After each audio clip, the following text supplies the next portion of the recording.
Bom dia, pessoal. Bem-vindos a mais uma aula nossa do programa de cardiologia baseado em evidência. Hoje a gente está com o pessoal da Santa Casa de Montes Claros, Karine que vai apresentar, né, Karine? Isso. Agradeço também a Lu, que ajuda a gente aí nesse programa já há tanto tempo, nessa parceria aí com o Norte de Minas. E hoje a gente vai falar um pouquinho de alguns métodos invasivos, tá, que ocorrem dentro da hemodinâmica.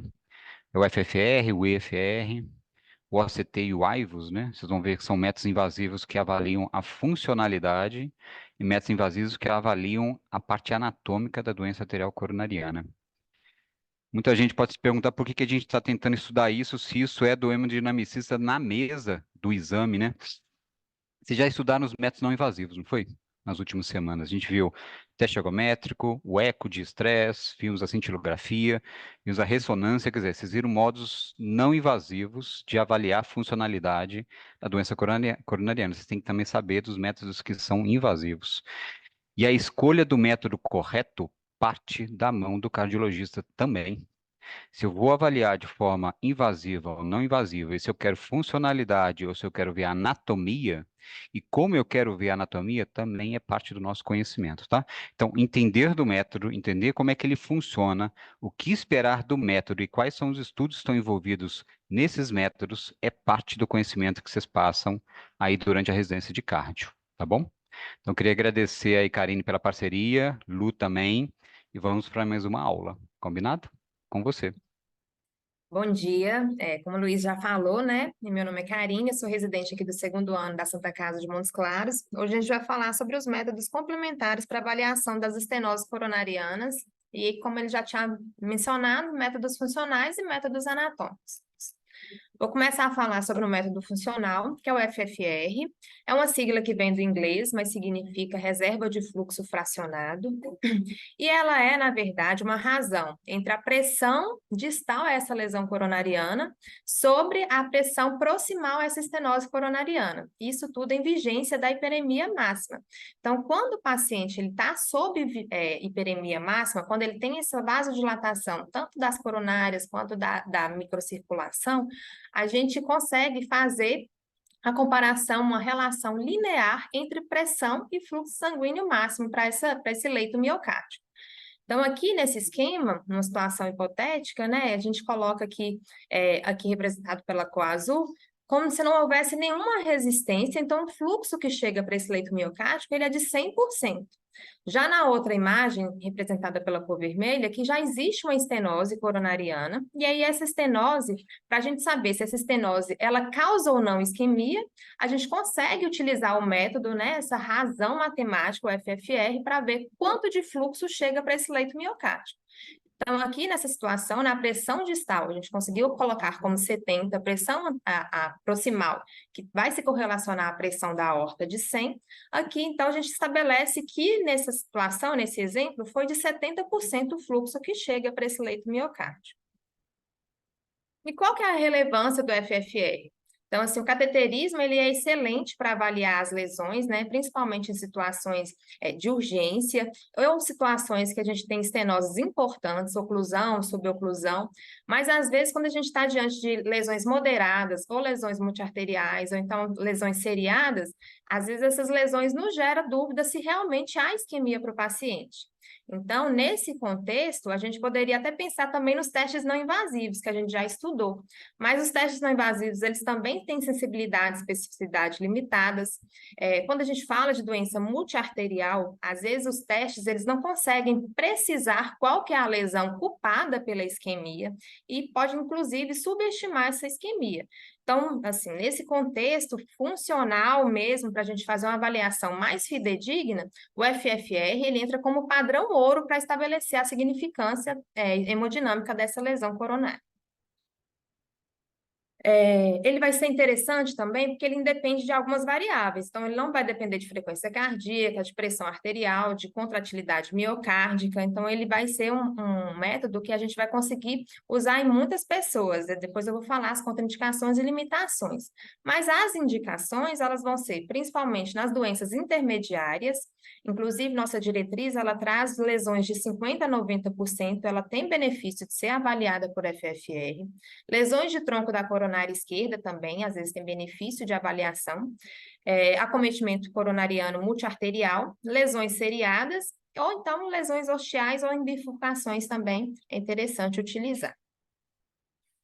E como eu falei, né, para a gente estabelecer aquela relação entre fluxo sanguíneo máximo e pressão, a gente precisa colocar o paciente sob hiperemia máxima. E aí tem que usar realmente algumas medicações. Pode-se usar papaverina ou adenosina. O mais usado é a adenosina. Se a gente for utilizar a adenosina intravenosa, vai ser em um acesso profundo, acesso central, e a dose vai ser de 140 microgramas por quilo por minuto, de forma contínua, aguarda um minuto, aguarda um tempinho, né, geralmente 3 minutos, e espera realmente o paciente entrar em hiperemia máxima. Ou ainda pode fazer a adenosina intracoronariana, que aí vai ser uma dose menor, de 50 a 100 microgramas por quilo, e aí vai fazer em bolos também para esse paciente. A depender, algumas literaturas trazem, se for avaliar tronco de coronária esquerda, a dose pode ser até maior, até 200 microgramas. Mas aí, essas medicações, né, elas vão ter os efeitos colaterais que a gente já conhece da adenosina. Então, assim, às vezes, quando a gente coloca uma dose muito maior, o paciente está sujeito a ter mais efeito colateral. Essa imagem aqui é uma imagem que ela nos mostra, assim, um esquema realmente de como é feito o FFR. Então, aqui, pela angiografia, a gente consegue ver que tem uma lesão ali, uma lesão moderada. Essa lesão vai nos dar dúvida se ela realmente é isquêmica ou não. E aí, a gente vai submeter esse paciente à hiperemia máxima, né, através da medicação, aqui representada por a injeção. E aí, a gente tem que levar um fio-guia, que ele é um fio-guia específico para fazer a avaliação do FFR.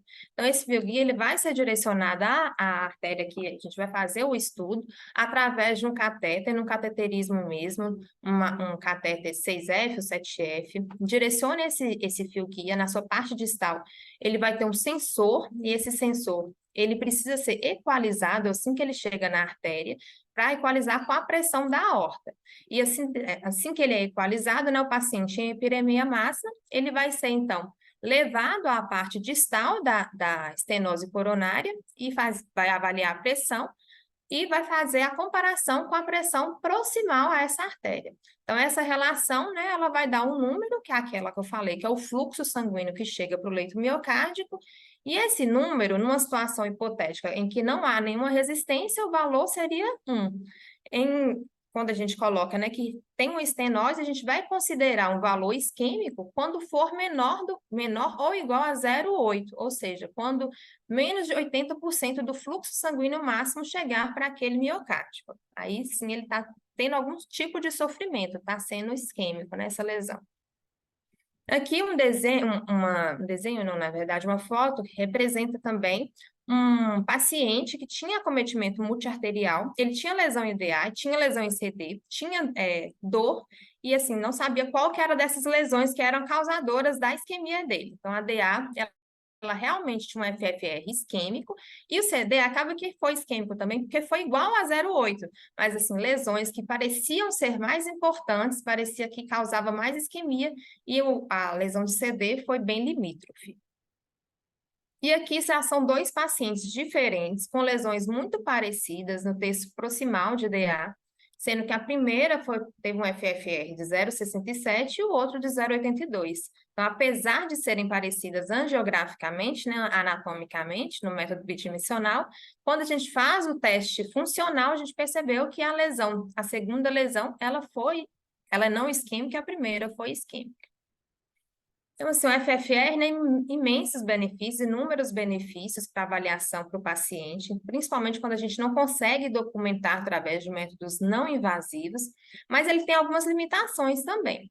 Então, uma das principais limitações vai ser o uso proscrito na síndrome coronariana aguda, quando a gente fala de pensar em avaliar o vaso culpado pelo infarto. A gente sabe que durante a síndrome, o paciente tem várias alterações bioquímicas, ele pode ter microêmbolos na circulação, então, assim, todas essas variáveis, elas podem falsear o FFR, porque o paciente não vai conseguir chegar na hiperemia máxima. Então, assim, é uma situação que realmente não é utilizado para avaliar lesões culpadas do infarto. Então, é proscrito nessa situação, que é uma das limitações. Outras limitações podem ser também relacionadas à própria anatomia do paciente, né? Vasos muito tortuosos ou que já estejam muito calcificados, favorecendo, inclusive, armadilhas no uso do catéter, né? Ou no uso do fio, ou na chegada do fio guia para mensuração da pressão. E outra limitação é realmente o uso da adenosina para atingir a hiperemia máxima, considerando seus efeitos colaterais. Como o Luiz já havia mencionado, o que a gente precisa saber como cardiologistas clínicos é a aplicação desses métodos nas nossas situações cotidianas, né, que a gente vai lidar. Então, eu trouxe alguns estudos, né, dividi em síndrome coronariana crônica e síndrome coronariana aguda, para a gente ver a aplicação do método realmente na nossa prática clínica. Um dos principais estudos de FFR foi o DEF. O DEF é um estudo clássico, um estudo publicado em 2007. É um estudo que ele queria avaliar pacientes com síndrome coronariana crônica, que tivesse lesão acima de 50%, uniarteriais, e que essas lesões não fossem isquêmicas. Então, primeiro, ele foi um estudo multicêntrico, randomizado, apesar de ter um N pequeno, foi um desenho interessante. Ele randomizou dois grupos, né? Colocou em dois braços, um que iria adiar a ICP, um paciente não isquêmico, ele iria adiar a intervenção coronariana e o outro faria a intervenção coronariana mesmo sendo isquêmico. Então, o objetivo era avaliar a segurança de adiar a ICP nos pacientes não isquêmicos. Depois que ele randomizou nos dois braços, ele fez FFR em todo mundo.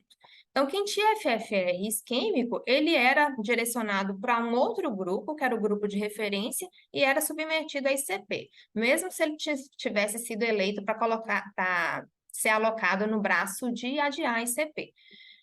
E o restante dos pacientes, né, os pacientes que sobraram, eles ficaram cada um no seu braço, e o que foi de encontro que teve de resultado o estudo, foi que quem adiou a ICP, os pacientes que eram não isquêmicos e adiaram a ICP, eles tiveram menos desfechos do que os pacientes que foram submetidos à ICP. E aí os desfechos eram mortalidade por todas as causas, IAM e revascularização coronariana.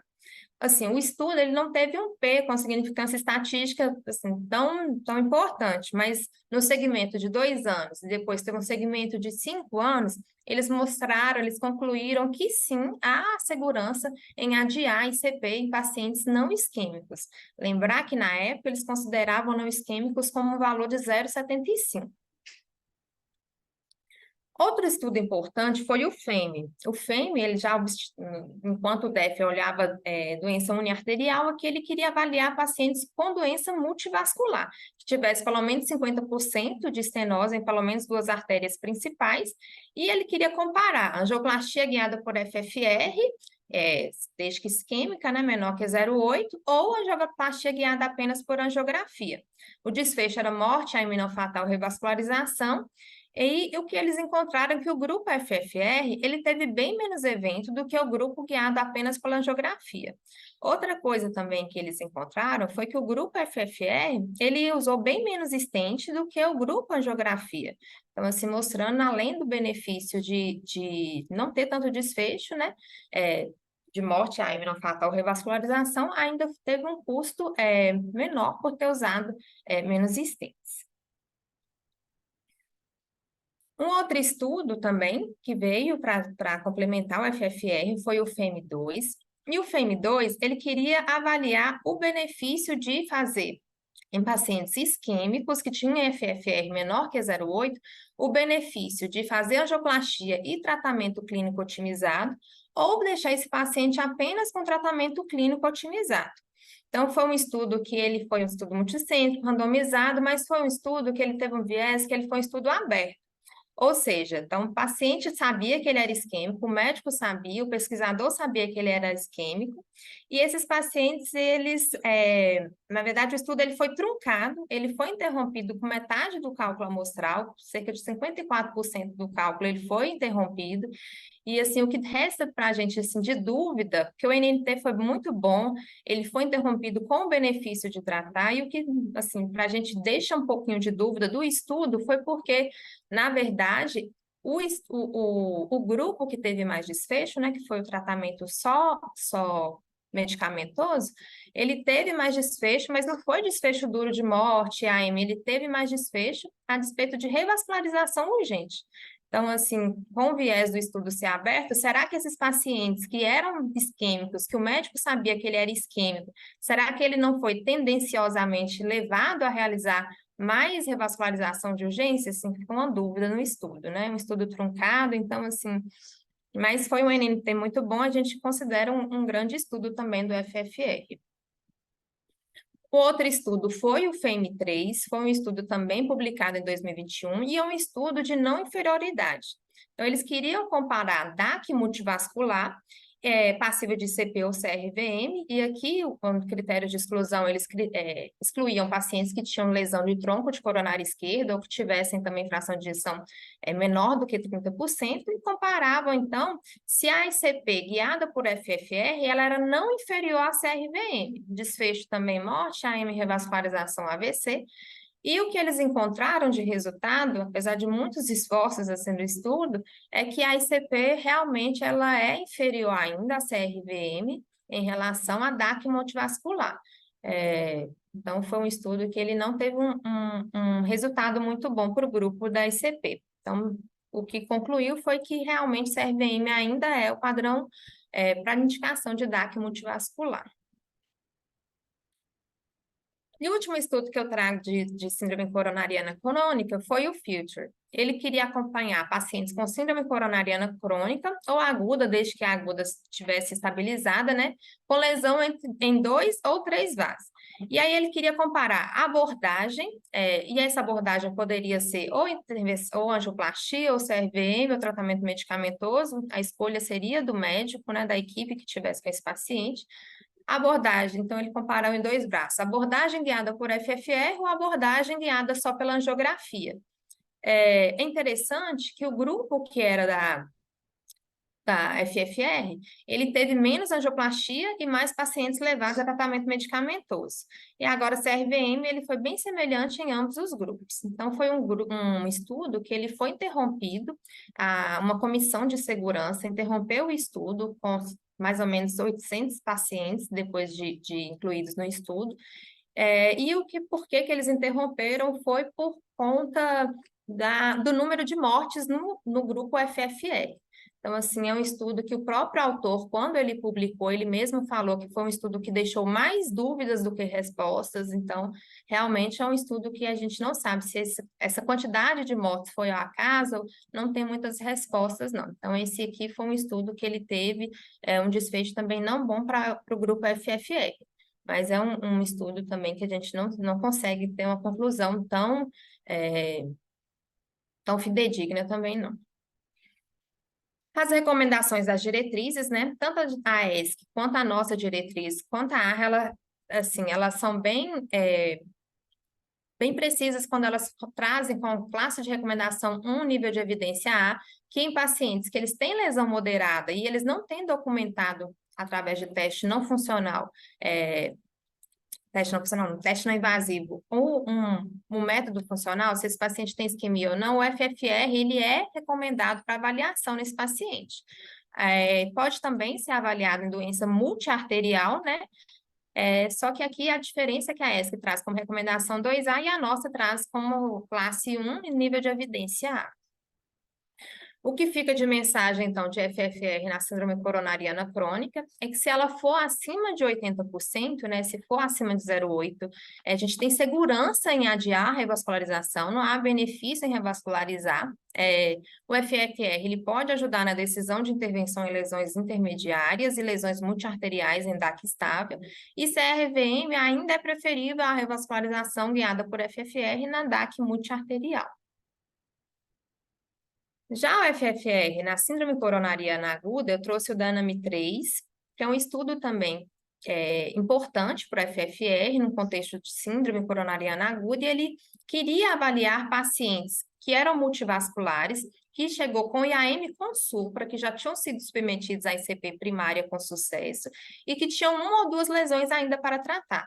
Então, ele comparava a revascularização guiada por FFR, revascularização total, né, desse paciente, ainda na mesma internação do evento índice, ou nenhuma revascularização adicional. O desfecho era morte, reinfarto e revascularização guiada por isquemia, segmento de aproximadamente 27 meses, e o que eles encontraram que o grupo que fez completa revascularização, ele teve menos desfecho do que o grupo que tratou apenas a lesão culpada.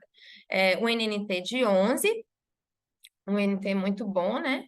O outro estudo foi o Compare Acute, que ele também tinha um desenho muito parecido, ele queria avaliar os pacientes também com IAM com supra submetidos a ICP primária e DAC multivascular, também comparando revascularização completa guiada por FFR ou somente vaso culpado. E a revascularização também na mesma internação, né? Ou durante o mesmo procedimento, se o paciente não tivesse choque cardiogênico, até 72 horas depois do tratamento da ICP primária.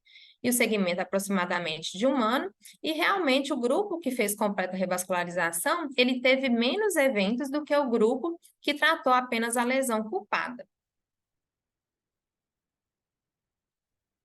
E o outro estudo, também de síndrome coronariana aguda, foi o Flower-MI, que ele também queria avaliar pacientes IAM com supra submetidos à ICP primária, DAC multivascular, e aqui ele comparava os dois, fizeram revascularização completa das lesões residuais, só que uma guiada por FFR e a outra guiada apenas pela angiografia. Desfecho de morte, IAM não fatal, com hospitalização, com revascularização urgente. E o que eles encontraram foi que o grupo FFR, eles tiveram mais eventos do que o grupo guiado apenas pela angiografia.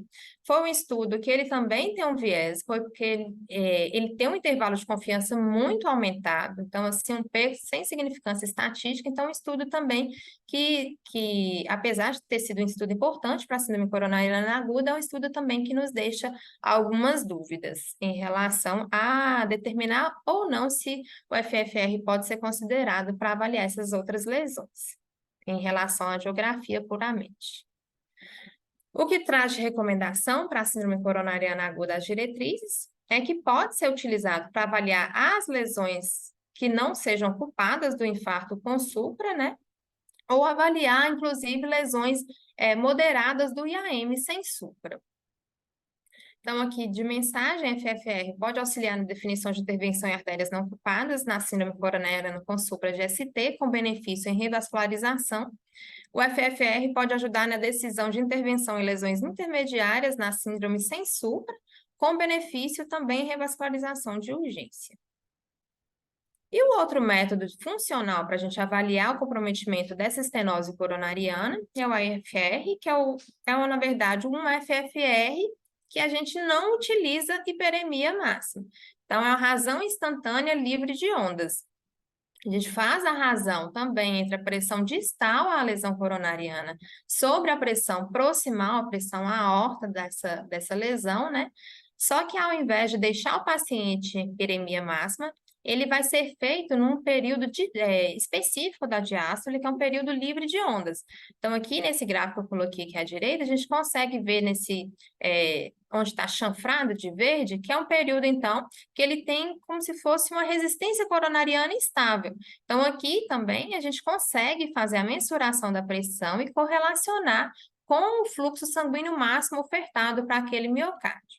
Então, a vantagem é que não necessita de hiperemia máxima induzida, e quando a gente compara o IFR com o FFR, a gente vê que nos estudos eles trazem equivalência. Então, o IFR ele é não inferior ao FFR, podendo ser utilizado também com igual valor para avaliação funcional.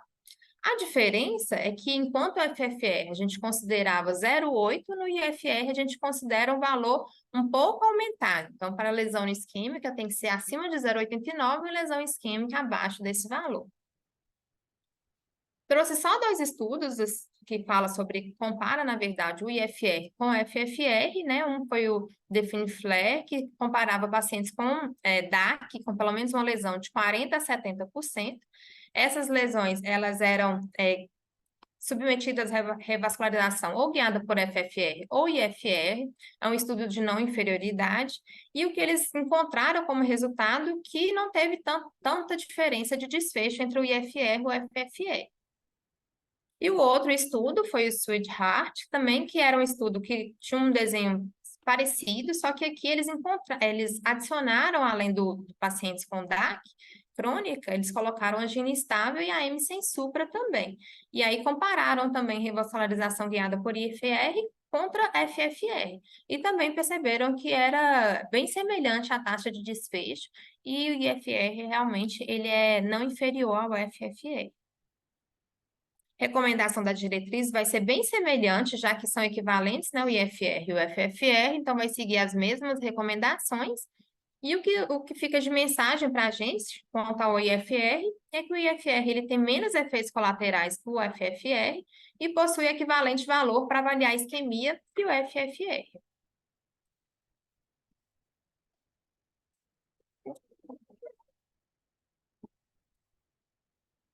Bom dia, meu nome é Leide, eu sou residente do primeiro ano de cardiologia da Santa Casa de Montes Claros e vou apresentar a parte da avaliação anatômica guiada por imagem intravascular das coronárias.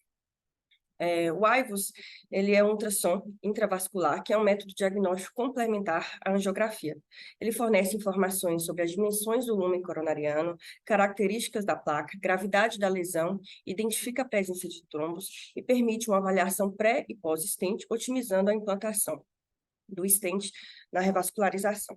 O equipamento nada mais é que um ultrassom em que o probe é o catéter. Existem dois tipos de catéter, um único rotacional e outro com múltiplos transdutores fixos que não precisa ser girado. Nesse catéter contém cristais piezoelétricos que geram pulsos de onda de ultrassom através de uma corrente elétrica, que é refletido pelas estruturas teciduais. A captação do reflexo dessas ondas de pulso são interpretadas por um software que gera as imagens em escala de cinza, assim como o ultrassom que a gente já está habituado. O catéter normalmente é posicionado distal à lesão e tracionado de forma manual ou automática, fazendo uma varredura intracoronariana da lesão.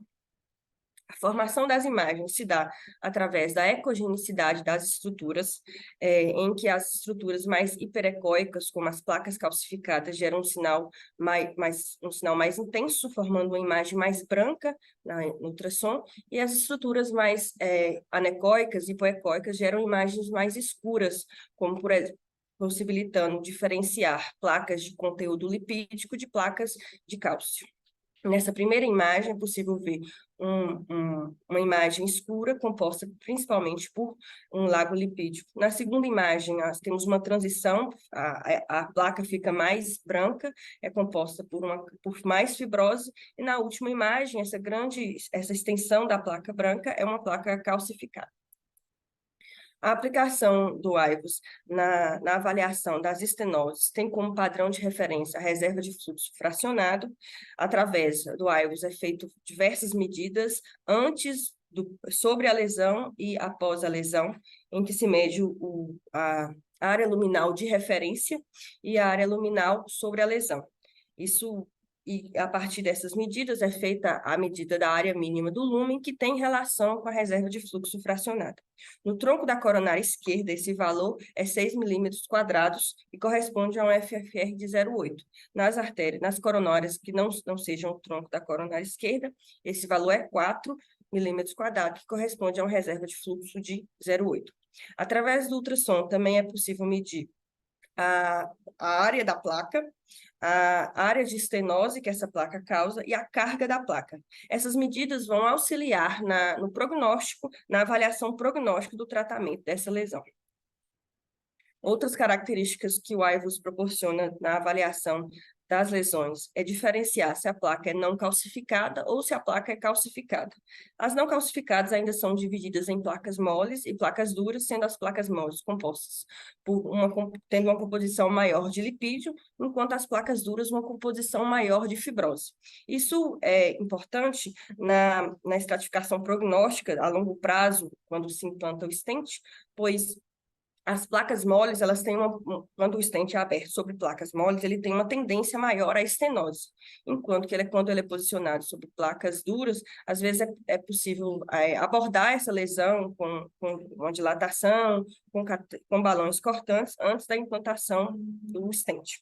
As placas calcificadas, elas se diferenciam das placas duras pela sombra acústica posterior. A imagem D mostra uma placa calcificada e a sombra acústica após gerada pela calcificação. Uma das formas de avaliar a placa calcificada é através do índice de cálcio, que é calculado em função do ângulo de sombra acústica que essa placa gera. O índice de cálcio também tem valor prognóstico na avaliação na avaliação pós-implante de stent.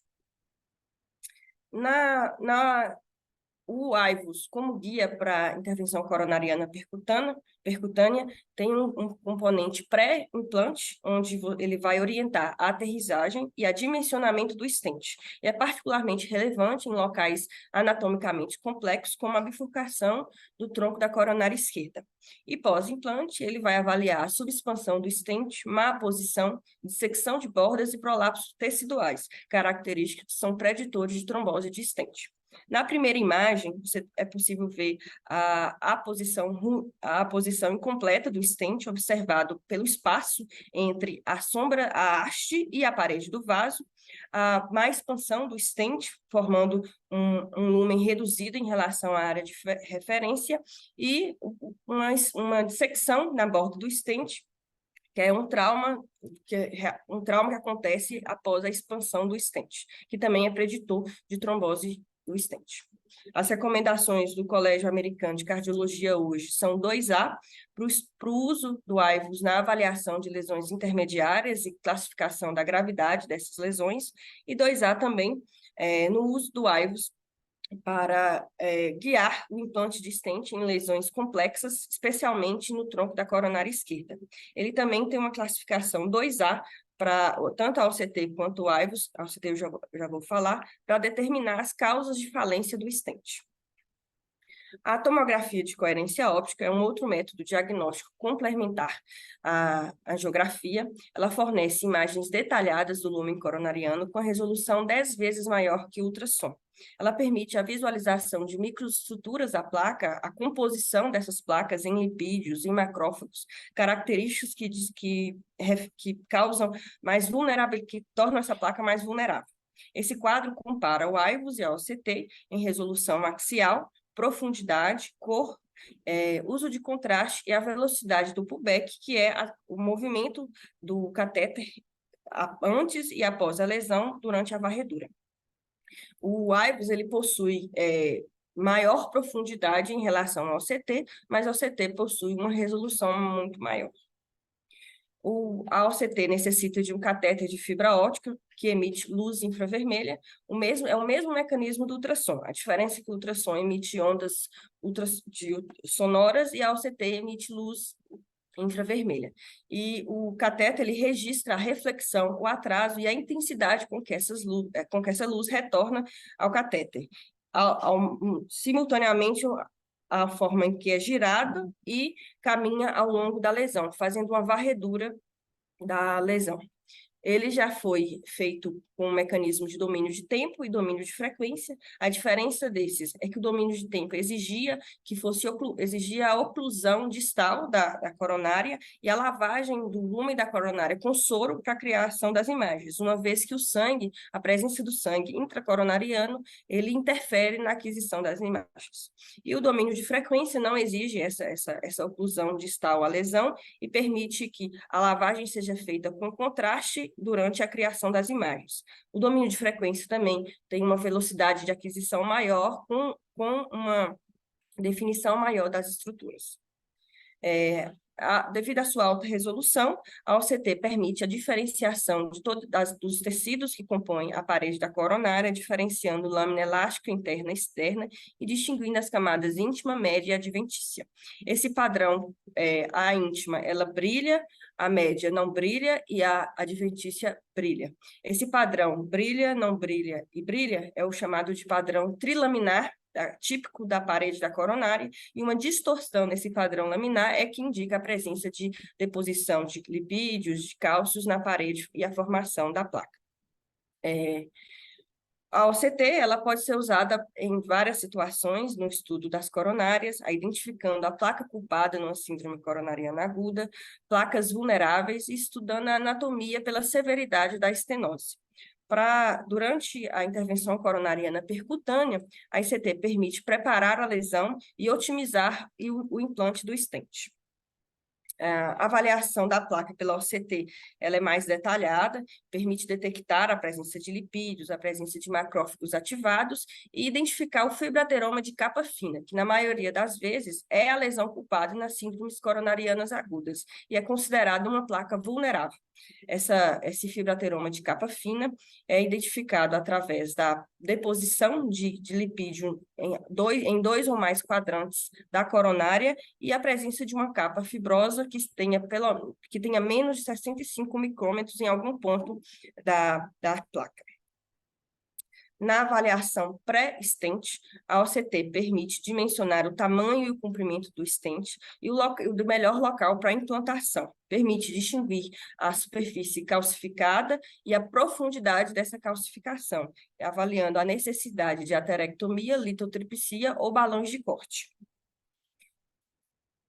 Na avaliação pós-implante de stent, a OCT permite a identificação de implantação subótima do stent, com má posição, secção das bordas, estenose residuais das bordas não tratadas, bem como avalia a cobertura neoíntima incompleta desse stent ao longo do tempo.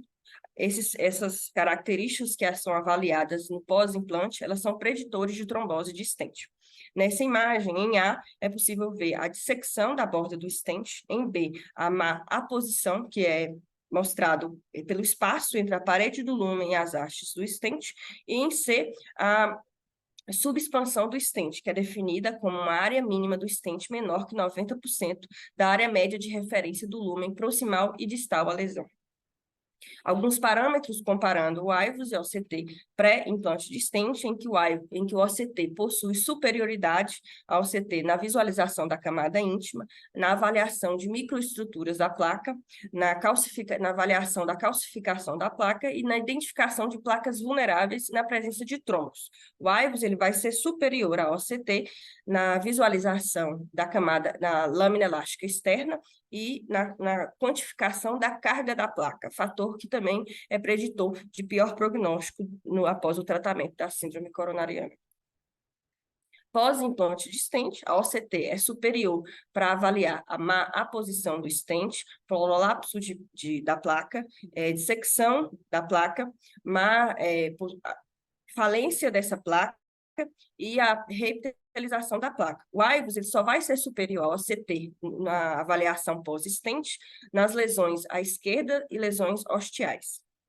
Alguns estudos que dizem respeito ao AIVUS ou ao OCT no tratamento das placas coronarianas é o Renovate Complex, foi um estudo com 1.639 pacientes com lesões coronarianas complexas.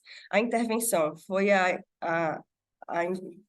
angioplastia guiada por imagem intravascular, AIVUS ou OCT, e o controle foi a angiografia guiada por angioplastia guiada por angiografia tradicional. O desfecho avaliado foi o fracasso desse vaso-alvo, composto por morte cardíaca e AM não fatal relacionada ao vaso-alvo e a revascularização de urgência. O acompanhamento durou 3 anos, e esse estudo mostrou que pacientes que são submetidos à revascularização de lesões complexas por imagem intravascular possuem menor risco de morte cardíaca, infarto e falência em geral do vaso-alvo. Com um índice de confiança de 90%, 95% e um P de 0,008, mostrando que, nesse estudo, 12,3% dos pacientes que foram submetidos à angioplastia guiada por angiografia apresentaram alguma falência desse vaso-alvo. Em contrapartida, só apenas 7,7% dos pacientes apresentaram falência desse vaso-alvo. Esse outro estudo é o estudo October, ele contou com 1.201 pacientes.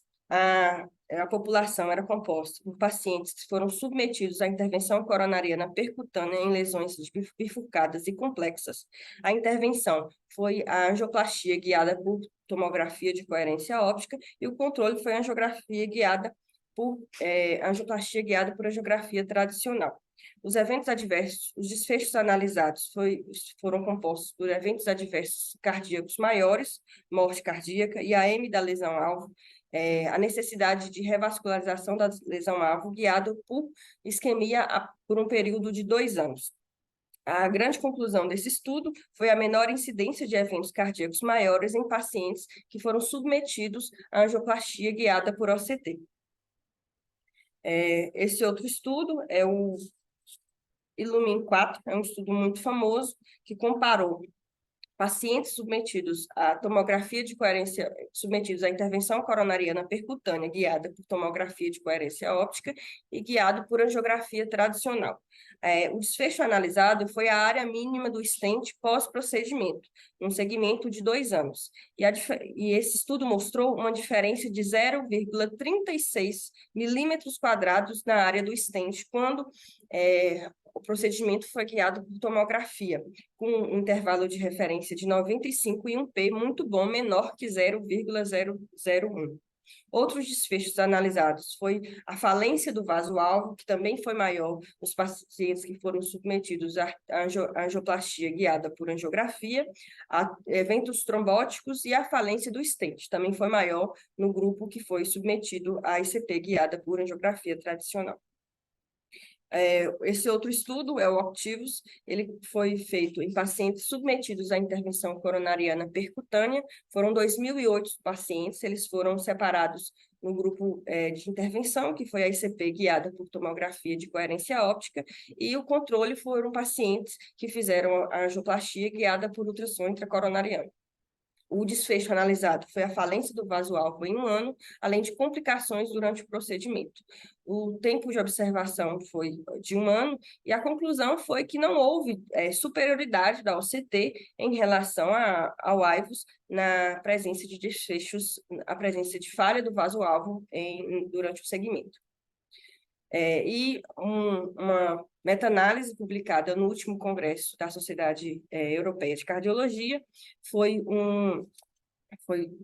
juntou esses estudos e outros, foi um total de 20 estudos clínicos randomizados, e a grande conclusão que esse estudo traz é que a intervenção coronariana percutânea guiada por imagem intravascular está associada a um menor risco de falência desse vaso-alvo em comparação com a angioplastia guiada por angiografia. Esse estudo contou com o Illumin 4 e o October, que eu falei anteriormente. E grandes desfechos foram observados com essa meta-análise. Houve uma redução de 31% na falência do vaso-alvo quando a angioplastia era guiada por imagem, em comparação quando era guiada por angiografia. Houve uma redução de 46% de morte cardíaca, 20% de infarto agudo da lesão-alvo, e 29% de necessidade de revascularização posterior, e uma redução muito significativa de 52% no surgimento de trombose de stent ao longo do tempo. A recomendação atual das diretrizes da Sociedade Europeia de Cardiologia traz uma recomendação 2A para o AIVUS e OCT, guiando a angioplastia e a otimização da implantação do stent, e uma recomendação 2A em especial ao AIVUS, especialmente no tratamento de lesões da coronária esquerda. Para finalizar, a mensagem que fica é que o AIVUS e o OCT são métodos diagnósticos que permitem a visualização da morfologia coronariana e a otimização da colocação do stent. O OCT fornece imagens com melhor resolução. Eles são particularmente relevantes na avaliação de lesões complexas de bifurcação e de tronco de coronária esquerda, se associam a menor complicações após o procedimento, e o OCT ele tem uma superioridade na área luminal final após a expansão do stent, sendo o AIVUS mais específico para o tronco da coronária esquerda. É isso. Ei, meninas, parabéns, viu? Tema difícil que eu dei para vocês de novo, né? Né, Lu? Ô, Lu, eu gosto de judiar, sabia disso? Se não judiar, não aprende. Lu, eu queria primeiro puxar você, depois eu queria dar um exemplo para vocês sobre metodologia que as meninas apresentaram, depois eu queria aproveitar o Fredão, a gente podia fazer um bate-bola. Tá? Tipo, eu faço uma pergunta, ó, objetivo, e o Fred responde, e a gente vai numa sequência, e durante essa sequência a gente vai vendo dúvidas. Lu, você quer fazer algum comentário inicial da aula das meninas? Bom, gente, bom dia. Queria parabenizar as meninas, que a gente sabe que é um tema complexo, né? Assim, não é uma coisa de rotina, de cotidiano nossa. Igual você falou no começo da aula, é um método muito específico, né, da parte da hemodinâmica, mas que a gente tem que aprender, pelo menos o básico, e entender aonde que a gente vai utilizar, quais são as indicações, quais pacientes que realmente vão ter o benefício desse método, né? Para a gente conseguir discutir realmente nosso caso com hemodinâmica para a gente realmente avaliar cada caso de acordo com o que vai ser necessário, né? Então, acho que as meninas estão de parabéns, elas conseguiram explicar bem os métodos de uma forma bem sucinta, bem clara, né? E é isso, e abriu para o pessoal aí também, quem tiver dúvida, a gente vai discutindo, porque até eu mesma também tenho, a gente fica com um pouco de dúvidas, né? Não é uma coisa realmente de Sim. rotina nossa, mas nós estamos aí todo mundo junto para aprender, né?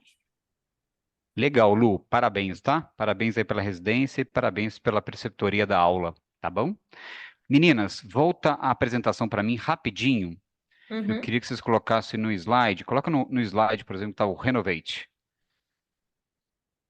Ele está mais ali no final, 40 e poucos slides. Não sei mais ou menos onde que está. Renovate Complex PCI. Ele está aí? Tá. Primeira coisa que eu queria comentar com vocês, é o seguinte. Durante esses 2 anos que a gente está junto, né? Você vê que vocês estão começando a evoluir. Volta lá no Renovate. Em termos de apresentação. E o que a gente quer é que vocês, ao longo dos 2 anos de residência, comecem a entender que a interpretação dos estudos passa por esse conceito metodológico, tá? Se você não entender o que é pergunta pico, vocês estão começando a entender isso e começando a apresentar dessa forma, né, Fredão? Se vocês não entenderem o que é pergunta pico, vocês não sabem fazer perguntas clínicas. E esse tipo de raciocínio é o que a gente está tentando desenvolver em vocês. Seguinte, coisa bem simples. Se você está num pronto-socorro, paciente com infarto, você deu AS, você chega e pergunta, será que eu vou dar o segundo antiplaquetário? Isso é uma pergunta pico, gente.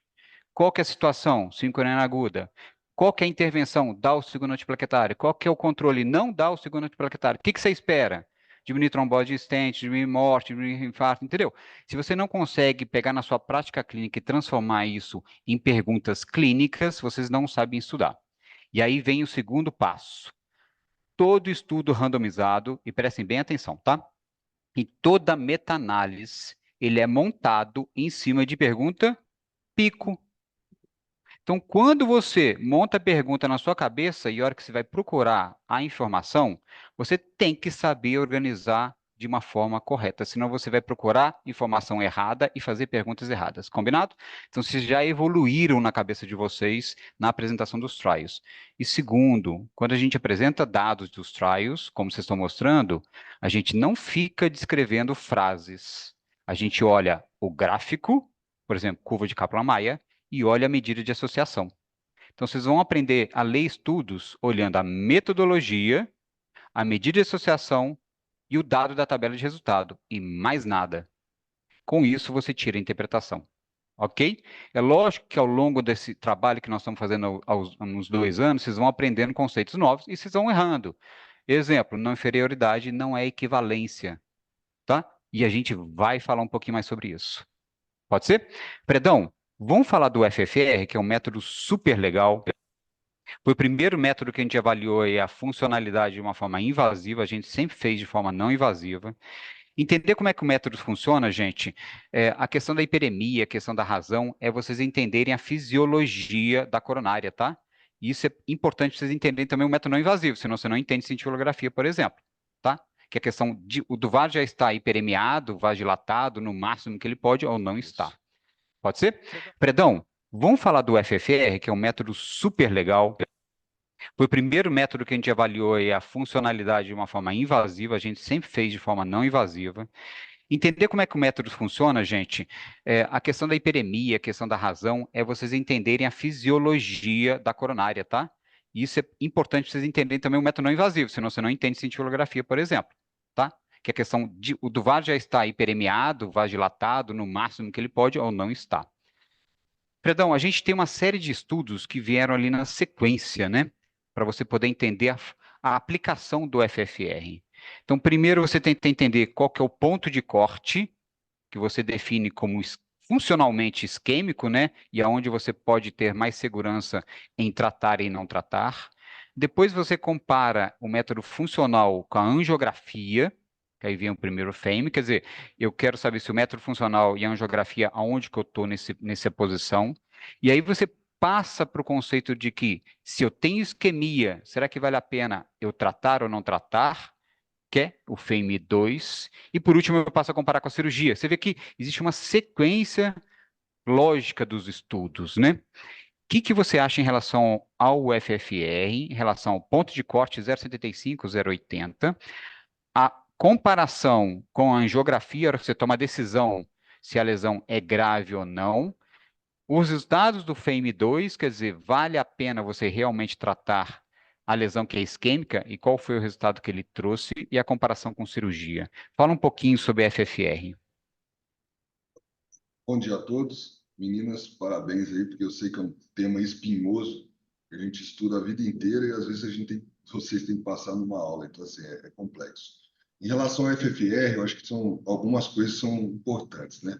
Como elas disseram muito bem, a gente tem comparamentos hiperêmicos com não hiperêmicos, né? Então, sempre que a gente pode usar hoje em dia um não hiperêmico, que é o IFR, às vezes a gente prefere. Mas vamos no FFR, que é onde você está caminhando. Três pontos são importantes. Por exemplo, angiografia versus FFR. Hoje, na maioria das vezes, se eu tenho uma lesão angiográfica menor que 50% ou maior que 90%, eu não uso o FFR, porque elas já mais ou menos me definiram que menos de 50% geralmente eu não vou precisar revascularizar e mais de 90% geralmente eu vou revascularizar. Isso foi até usado no Ischemia Trial para definir que era indicado a gente fazer o FFR ou não, para você também não usar um método que não vai mudar muito o que você está pensando. Então, geralmente, nós vamos indicar entre 50% e 90%. As meninas falaram uma coisa, só fazer uma pequena correção, por exemplo, do uso deles em síndrome coronariana aguda. A gente não usa ele em fase aguda. Por exemplo, chegou um paciente com infarto com supra, eu tratei a lesão culpada e quero saber as outras lesões, se elas funcionalmente são graves ou não. Não é o momento de fazer aquela fase inicial. Agora, o evento foi agora. Por quê? Porque a gente tem toda uma alteração de liberação de várias substâncias que vão fazer a gente estar mais vasodilatado, menos vasodilatado, mais trombótico ou menos trombótico.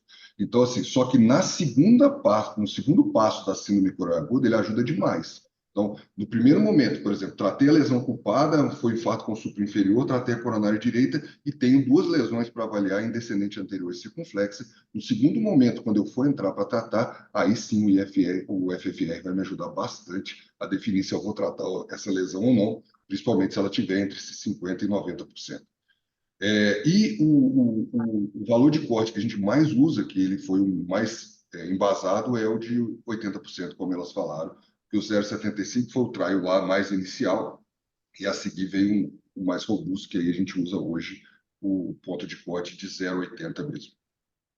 Isso, Fredão. Se a gente separa na nossa cabeça o que é DAC crônica, né, síndrome crônica, que é o DIFER, o FAME, o FAME2, o FAME3, o FUTURE, nós não podemos confundir esse cenário com o cenário da revascularização completa na síndrome coronariana aguda. Que aí vem o Dynamic, o Compare, o Flower e agora o Full Revasc, que é revascularizar tudo guiado por FFR. Então, se você separa isso na sua cabeça, você não vai procurar estudo errado para responder a sua pergunta. Com relação à DAC crônica, Fredão, o FAME2 me trouxe as mesmas respostas que eu tinha, por exemplo, do Courage, do Body e do Ischemia? Ou ele me trouxe uma resposta diferente? Quer dizer, eu vou mudar morte e infarto revascularizando a lesão que é isquêmica. Essa aí é uma dividida daquelas, né, Luiz? Porque, assim, se você for pensar na análise do FAME2, ele pegou lesões isquêmicas, e aí invasiva, e mostrou benefício do ponto de vista de revascularizar, né? Então, assim, e quando você pega o isquímia, ele pegou tanto invasivo como não invasivo. A gente não pode esquecer isso, porque no isquímia a gente poderia usar todos esses métodos. Se eu quisesse usar FFR, IFR, ultrassom, OCT, eu estava liberado para usar. E a gente viu que no cenário de síndrome crônica a gente pode tratar clinicamente como primeira opção e revascularizar naqueles pacientes que não responderam ao tratamento clínico, por exemplo, com angina refratária. As meninas fizeram um comentário muito legal, né, meninas, com relação ao FAME2, sobre o desfecho composto, onde você coloca morte, infarto e coloca um desfecho que é plausível de acontecer algum tipo de viés, porque o estudo é aberto. Você colocou como nova revascularização, como terceiro desfecho no desfecho composto. O que aconteceu no FAME2, você fazer a revascularização não reduziu morte, não reduziu infarto, mas quem não foi revascularizado, revascularizou mais posteriormente. Quando você tem um estudo aberto, esse desfecho ele é propenso a viés. Essa é a grande crítica que existe ao FEM2. Não foi isso que você falou, Karine? Isso, é isso E, mesmo. e uma coisa boa da gente analisar nisso aí, né, Luiz, quando a gente fala de trial, é que é o seguinte, por exemplo, várias vezes a gente vai ter que fazer estudos abertos, que cegar alguns estudos é muito difícil, né? Não é tão simples cegar um estudo desse ponto. Mas quando você vai fazer um estudo aberto, geralmente você tem que procurar ter endpoints mais que não tem dúvida. Por exemplo, morrer. Morrer não me interessa se está aberto ou não, né? Tem infarto ou não tem infarto? É uma coisa muito dicotômica que eu vou infartar ou não vou infartar. Se você tiver um pessoal que analisa os eventos, né, um CIC que está cego, ele não vai saber qual grupo o paciente está, ele vai saber analisar morte, infarto, não infarto, mais claramente. Mas quando você fala em endpoints, tipo indicar revascularização, isso você tem um viés mesmo antes do evento acontecer, porque o médico estar mais convicto de revascularizar aquele que não foi revascularizado. Então, isso você cria um viés, com certeza, e aí não vai ter esse no mundo que corrija esse dado. Última pergunta, antes de eu abrir para todo mundo a questão do FFR e EFR. O último dado que a gente tem foi o estudo publicado agora após ACC 2024, que foi o Full Revasc, em que você tenta fazer a revascularização completa guiada por FFR, e você vê que olhar o FFR, olhar a funcionalidade na síndrome aguda, talvez não seja o grande ponto, né, Fredão? Talvez seja a anatomia e não a funcionalidade das lesões não culpadas. É essa a resposta que a gente começa a ter a partir de agora? Olha, Luiz, aí eu acho que depende daquilo que eu falei no início. Acho que vai depender muito da fase que a gente está dando essa resposta, né? Se você tentar fazer um FFR muito precoce na síndrome coronariana aguda, provavelmente ele vai dar alterações que, na verdade, elas não são alterações de fato, elas Uhum. são alterações pela instabilidade do momento do paciente. Então, assim, o momento, eu acho que mais importante do que falar vou fazer FFR ou não, é o momento que eu vou fazer para ter aquela resposta e ter uma resposta que mude a conduta do que eu estou fazendo. Ô, Isso aí. Fred, posso falar? Pode. Uma dúvida que eu fiquei, porque os estudos, aqueles da síndrome coronariana aguda, né, eles trazem ou a revascularização completa na mesma internação que o evento índice, né, até 72 horas depois. E aí, depois a gente conversando com a hemodinamicista aqui da nossa instituição, ele falou assim, o ideal é fazer realmente depois de 5 dias. Vou falar aquela alteração bioquímica, de microêmbolos e tudo, para não falsear o FFR. E aí, assim, eu queria saber realmente como é que vocês fazem aí na prática, o que a gente considera. Olha, eu concordo com ele. Geralmente, quando eu vou fazer na síndrome aguda, eu espero os primeiros 5 dias e depois eu faço, sabe? E se aquela lesão, assim, por exemplo, você vê que na síndrome aguda você tem muito isso, né? Você tratou a lesão índice e as outras, às vezes até pelo aspecto dela geográfico, você fala, poxa, essa é uma lesão que vai me dar trabalho, ou essa é uma lesão que dá para esperar. Porque lembra que a gente pode revascularizar na síndrome coronariana aguda a lesão não culpada em até 45 dias. Se eu acho que o paciente está evoluindo bem, a lesão não tem aquelas características muito de instabilidade, às vezes eu espero um tempo maior para eu fazer um segundo momento com mais tempo para ter mais confiança no FFR. Mas esse ponto de 5 dias eu concordo com ele, mais do que 72 horas. Passar o processo inflamatório maior, né? Pessoal, perguntas em relação ao FFR e ao IFR. Lembrando que os estudos de IFR, eles foram estudos de não inferioridade, porque a partir do momento que eu já tenho um conceito em relação ao FFR, basta o seu não inferior que eu possa utilizá-lo, tá? Então, esse é o conceito. Não é equivalência, mas é não inferioridade em relação ao método. Vai lá.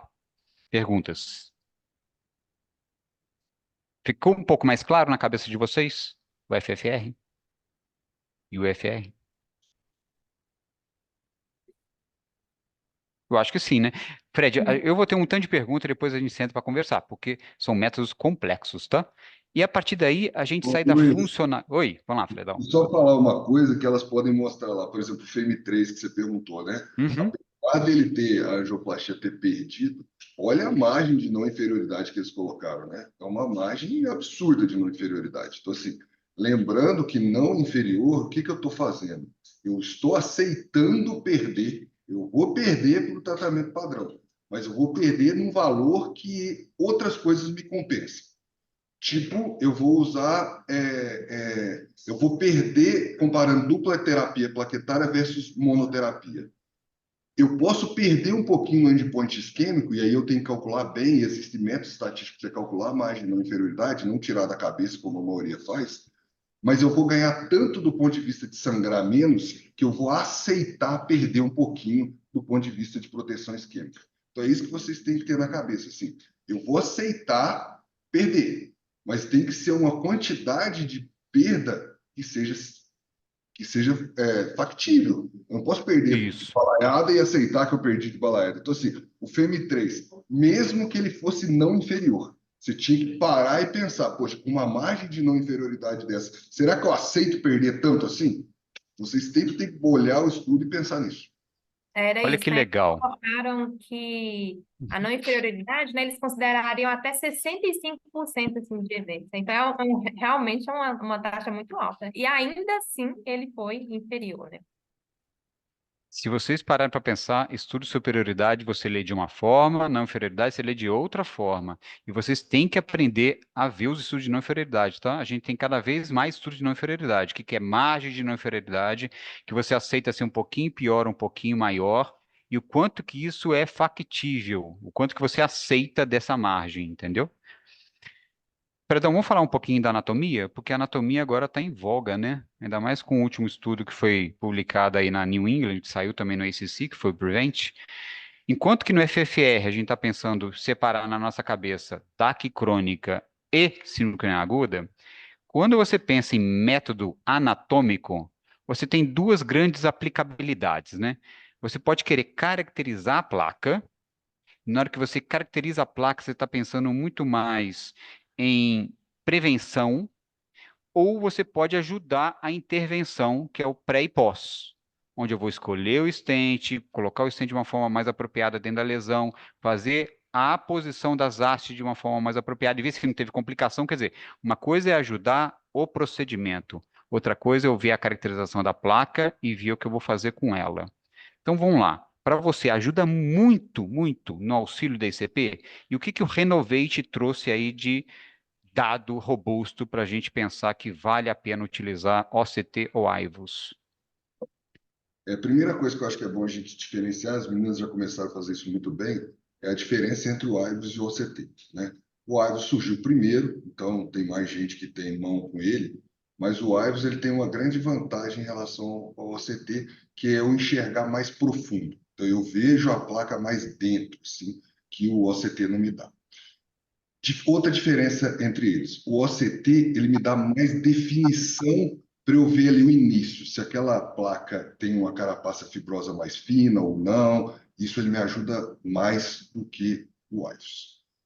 Terceiro aspecto interessante, o OCT é mais fácil de fazer e interpretar do que o IVUS. Então, o IVUS você depende de um treinamento maior para você saber interpretar bem do que o OCT.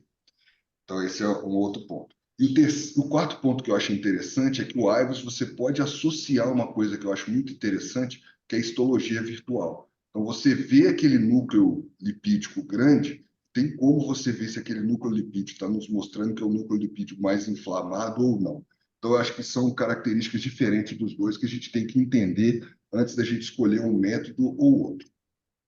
Todas as comparações em pesquisa, se eu vou usar AIVOS ou OCT, não mostrou diferença. Então, eu posso escolher um ou outro de acordo com a minha experiência ou a disponibilidade do meu serviço. Ponto final. Outra coisa interessante é que hoje nós estamos vendo que, tanto para análise pré, que toda vez que eu vou fazer um AIVOS no procedimento, eu analiso a placa pré e analiso a placa pós, porque ela me ajuda muito. Primeiro, quando você começa a usar método de imagem mais frequente, muda a sua forma de olhar a lesão. O jeito que eu implantava stent antes e o jeito que eu implanto hoje, pós fazer imagem, eu geralmente ponho stents mais longos e stents mais calibrosos. Eu vejo que meu olhar só guiado por angiografia, eu errava mais na escolha. E pós-procedimento, me ajuda muito, as meninas falaram bem, a gente ter uma posição de stent ideal. Eu vejo muito na prática clínica a gente falar, por exemplo, trombose de stent. Ah, foi resistência ao clopidogrel. Quantos realmente foram resistência ao clopidogrel e quantos foram realmente técnica incorreta de implante de stent? E eu não estou falando que é culpa do hemodinamicista, porque às vezes, por exemplo, no Sistema Único de Saúde, não tem como a gente usar método de imagem para guiar a nossa intervenção. Então, nós vamos fazer com que a gente tem, que é a arteriografia, né? A angiografia do vaso. Então, muitas vezes o implante não está ótimo, existe um implante subótimo que aumenta a chance de complicação. Então, quando se compara eu fazer uma angioplastia guiada por imagem versus não guiada por imagem, é assim, na lógica, eu já esperava que a imagem ia ganhar justamente por esses aspectos que eu ponderei. E o Renovate foi o primeiro que trouxe benefício, ou demonstrou benefício clínico, né? Nós estamos falando de desfechos duros para o paciente, além da facilitação da execução da técnica, viu, gente? Então, esse é um conceito de auxílio ao hemodinamicista durante o procedimento. Mas tem um outro conceito, que agora veio com o Prevent, quer dizer, será que as placas que são mais vulneráveis, será que só o tratamento clínico, só, né? Mas será que o tratamento clínico, ele eu como clínico falando só, será que o tratamento clínico ele é suficiente ou tem valor adicional de eu vir a fazer um implante do stent nessa placa que é potencialmente vulnerável? Aí vem o conceito do que é vulnerabilidade, do que é valor adicional, gente. Fred, esse conceito ainda está muito no início, né?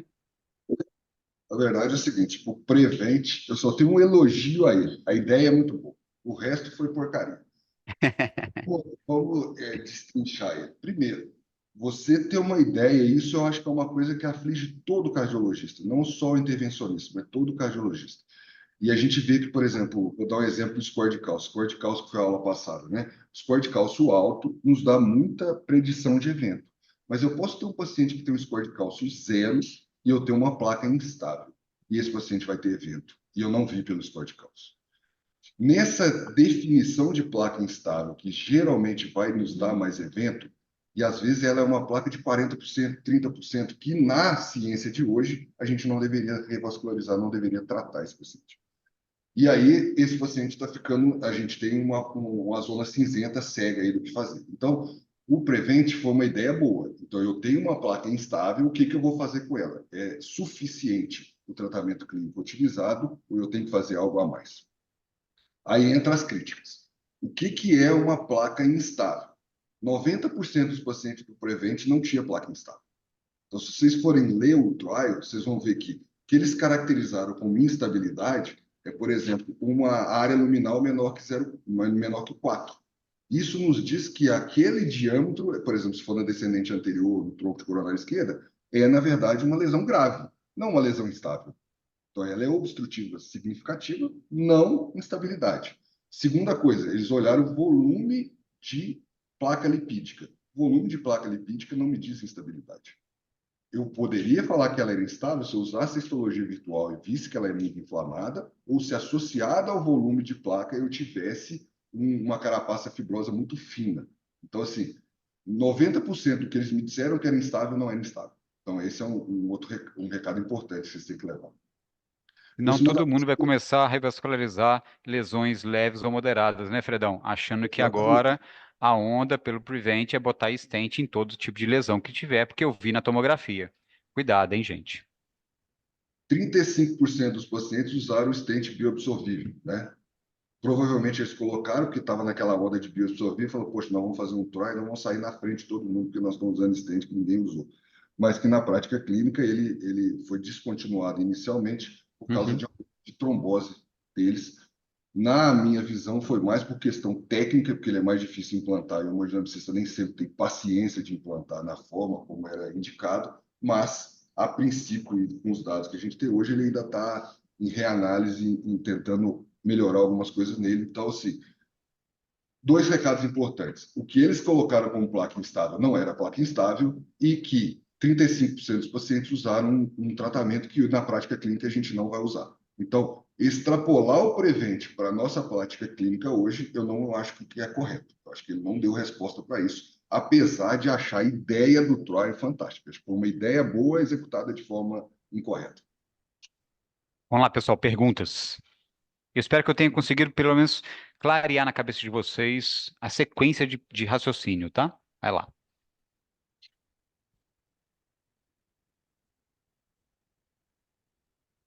Ô, Karine Luiz, também, dúvidas? Vamos lá. o bom é que eu mesmo tenho um monte de dúvida, né, Luiz? E eles estão sem dúvida. Isso é uma beleza, né?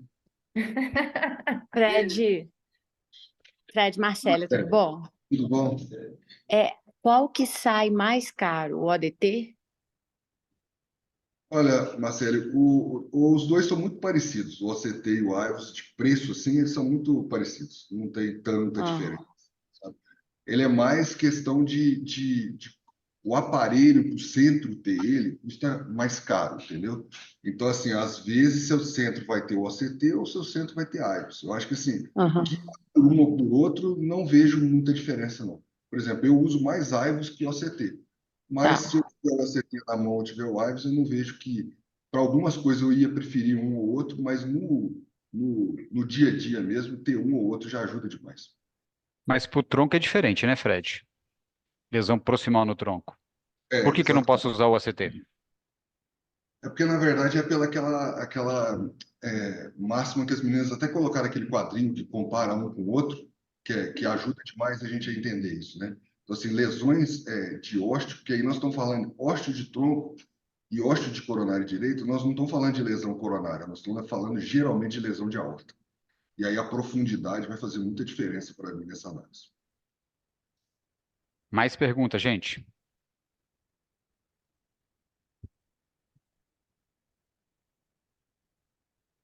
Fredão, você está usando mais o IFR do que o FFR, até para não ter esses efeitos colaterais aí da adenosina, que realmente são chatos, né? Eu vou te falar o seguinte, Luiz, eu estou usando mais o IFR, mas já aconteceu mais de uma vez de eu ver o paciente assim, o paciente é isquêmico, ele tem angina, tem um teste funcional isquêmico, e aí se você vai, tá usando, passa o método para confirmar, e aí você pega um IFR que dá meio duvidoso, assim. Eu geralmente faço os dois, eu faço a prova dos 9, então eu faço um Uhum. não primeiro, o IFR, se eu ficar na dúvida, eu faço o FFR também, que é o hiperêmico, apesar de eu ter aquele mal-estar, mas assim, é um mal-estar muito fugaz, né, Luiz? É um mal-estar que passa muito rápido, que a adenosina dura muito pouco tempo, né? Então, assim, Uhum. é o paciente, ó, você vai ter um mal-estar aí que vai ser segundos e daqui a pouco você está bem. E a diferença, Fred, tem diferença realmente de FR para FFR quando você compara assim? Olha, eu vou te falar que a grande maioria bate muito, sabe? Eu acho que é o que os estudos mostram. Tanto faz usar um ou outro. E aí, aquele estudo, por exemplo, se fosse fazer um estudo de FR versus FFR, você poderia fazer um estudo de não inferioridade justamente para você não ter o mal-estar da adenosina. Então, você até aceitaria ser um pouquinho pior para não ter aquele mal-estar que a adenosina dá. Mas, geralmente, os dois, usando o ponto de corte certo, né, o FFR 0,80 e o IFR 0,89, eles batem bastante um com o outro. O que mais para a gente fechar, gente? Um minutinho.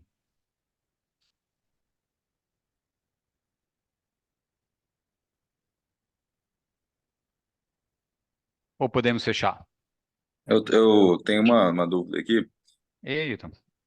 Meu nome é Ailton, tá? Sou residente aqui do Hospital de Itajubá, primeira aula aqui que eu estou acompanhando. Muito prazer. Em relação à disponibilidade do IFR e do FFR, desculpa se foi uma pergunta tola aí, mas é um tema que a gente às vezes não tem muito contato. Eu vejo sempre o pessoal descrevendo, principalmente aqui os hemodinamicistas, do FFR. O IFR ele tem a mesma disponibilidade em relação a valor e tudo mais em relação ao FFR ou ainda não? Não é bobo, não, Ailton. Muita gente tem essa dúvida mesmo. Na verdade, é o seguinte: o catéter é o mesmo. praticamente o mesmo. O software que faz a análise é que é diferente. Mas os aparelhos novos, eles já fazem os dois. Então, você pode só selecionar se você quer IFR ou se você quer FFR. Os mais antigos faziam só FFR. Então, vai depender de qual está disponível na sua instituição. Então, tem uns que vão fazer só FFR, mas os novos, eles fazem os dois. Você só seleciona qual dos dois que você vai usar naquele momento. E o preço é o mesmo, né, Fredão? Né? Tá bom? Tem pergunta Certinho. boba, viu, não, Ailton? Pode perguntar, tá? Beleza, obrigado. Pessoal, podemos fechar, Karine, Leide? Podemos. Acho que sim. Última palavra é de vocês. Obrigado pela participação, tá? Vai lá, pode fechar. Vocês. A todos pela participação também. Assim, eu acho que a gente tem muito a aprender, né, na intervenção dos nossos pacientes coronarianos. Assim, a gente ainda vai ter outra aula de DAC, né, de DAC crônica, tem muita coisa para discutir, mas a gente colocou, pelo menos assim, abriu a cabeça para os métodos mesmos complementares da gente avaliar esses pacientes, além da angiografia, né, que lembrar que a lesão coronariana, ela vai além daquele método bidimensional que a gente vê ali pelo cateterismo, né? Tem outras coisas a serem avaliadas além do método puramente anatômico bidimensional. Eu acho que é isso, assim. Eu achei muito complexo, na verdade. Mas lendo, eu entendi que é só o início, parece ser esse estudo anatômico, essa evolução da angiografia para o surgimento de lesões intracoronarianas, é só a ponta do iceberg de várias descobertas que estão sendo feitas no contexto da otimização do tratamento da doença arterial coronariana. Fala, Fred. Só um complemento dentro do que ela falou, que eu acho que é muito interessante. Se você comparar cardiologia intervencionista com eco, é isso aí. Começou com o modo M, bidimensional, hoje estão fazendo eco tridimensional, né, 3D. É exatamente hemodinâmica. Eu posso olhar de modo bidimensional, eu posso olhar em modo tridimensional. Vai ser melhor? Todo ecocardiografista sabe que as imagens que eles têm hoje são infinitamente melhores do que eles tinham antes. É exatamente isso que a gente vê na intervenção. Pessoal, fechamos agora a parte de métodos complementares, tá? Hoje foi a última aula. Porque a partir da semana que vem a gente entra em congênita, viu, Haldner? Onde você vai ajudar a gente demais, porque aí nós vamos falar um pouco de CIA, CIV, de Epstein, falou, de outras cardiopatias que são importantes para vocês, congênita 1 e congênita 2, tá? Então nós temos duas aulas aí para poder discutir um pouco de congênita a partir da semana que vem. Fechado? Obrigado pela participação de todos vocês. Obrigado, Karine. Obrigado, Leide. Agradece a Lu, tá? Toda a parceria, tá bom? Bom final de semana para todo mundo.